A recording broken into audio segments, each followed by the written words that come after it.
कभी किसी ने सोचा था कि पेजर भी बम बन सकता है? अपने देश के खिलाड़ियों की मौत का बदला लेने के लिए सालों तक पीछा करना और फिर चुन चुन कर बदला लेना और उन जिम्मेदार लोगों को मौत के घाट उतार देना। फिल्मों में जो होता है, असल दुनिया में अगर कोई उसे करता है तो वो इजराइल की सीक्रेट सेना मोसाद है।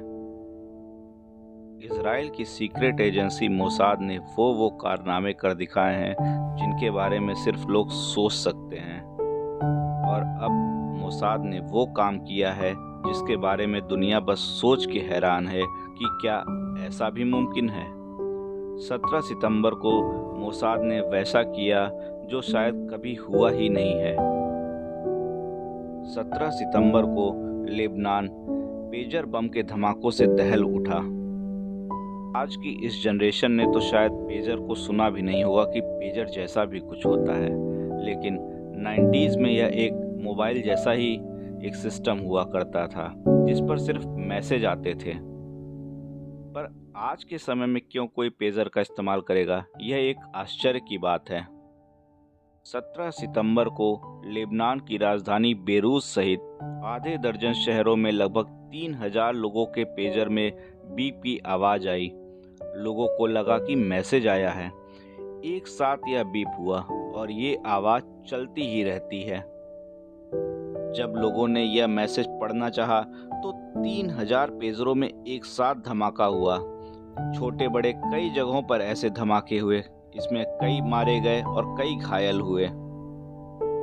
वैसे तो पेजर सिर्फ एक मैसेजिंग के लिए यूज होता है, पर ऐसा क्या हुआ कि इतने लोग धमाकों में मारे गए? लेबनान हिजबुल्लाह का एक गढ़ है और हिजबुल्लाह अक्सर ही इजराइल को निशाना बनाता रहता है। 13 फरवरी को इसी वर्ष हिजबुल्लाह के लीडर हसन नसरुल्लाह ने टीवी पर एक मैसेज दिया कि लोग मोबाइल का प्रयोग बंद कर दें। वे अपने मोबाइल को या तो तोड़ दें या फिर बक्सों में बंद कर दें।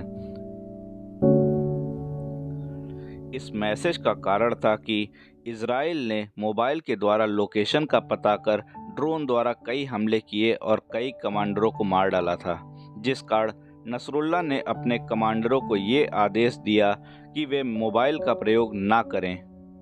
पर इसके बाद एक नई समस्या ने जन्म ले लिया कि आखिर मैसेजिंग कैसे की जाए और संदेश कैसे पहुंचाया जाए।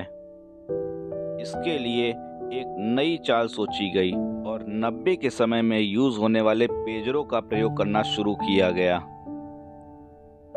ये पेजर रेडियो रिसीवर की तरह बिना सैटेलाइट के फ्रीक्वेंसी पर कार्य करते हैं, जिस कारण लोकेशन का पता लगा पाना असंभव होता है। दुनिया में पेजर का निर्माण ताइवान की एक कंपनी गोल्ड अपोलो करती है। गोल्ड अपोलो से हिजबुल्लाह ने 3000 पेजर लिए और फिर अप्रैल मई में बेरूत में ये पेजर पहुंचे, जिसके बाद हिजबुल्लाह के कमांडरों तक ये पेजर पहुंचा दिए गए।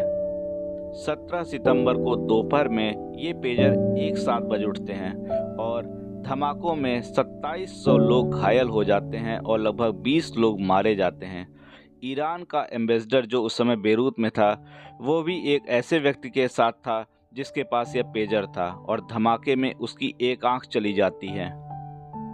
पर प्रश्न यह उठता है कि इतने साथ ये धमाके हुए कैसे? पर पर्दा हटाते हुए न्यूयॉर्क टाइम्स ने एक रिपोर्ट प्रकाशित की। जब लोगों ने मोबाइल का प्रयोग करना बंद कर दिया तो मोसाद के लिए लोकेशन का पता करना बहुत ही कठिन हो गया। पर मोसाद वह जासूसी एजेंसी है जिसके जासूस सीरिया के डिफेंस मिनिस्टर तक बनने वाले थे। ऐसे ही जासूस मोसाद के हर जगह फैले हुए हैं और लेबनान के जासूस से जब मोसाद को ये पता चला कि पेजर का प्रयोग होने वाला है तो इन्होंने इस पर एक्शन लिया। हालांकि धमाके के बाद पेजर बनाने वाली कंपनी ने अपनी सफाई दी और उनका कहना था कि ये पेजर हमने सप्लाई नहीं किए हैं। ये पेजर यूरोप के हंगरी के बुडापेस्ट की एक कंपनी ने बनाए हैं और उन्होंने लेबनान को ये पेजर सप्लाई किए हैं और उस कंपनी का ताइवान की इस कंपनी के साथ सिर्फ टाई अप है। जब इजराइल को ये पता चला कि पेजर की सप्लाई यूरोपीय देश हंगरी से होने वाली है तो उन्होंने उनसे संपर्क किया। ये पेजर बहुत ही छोटे होते हैं जो बैटरी से चलते हैं।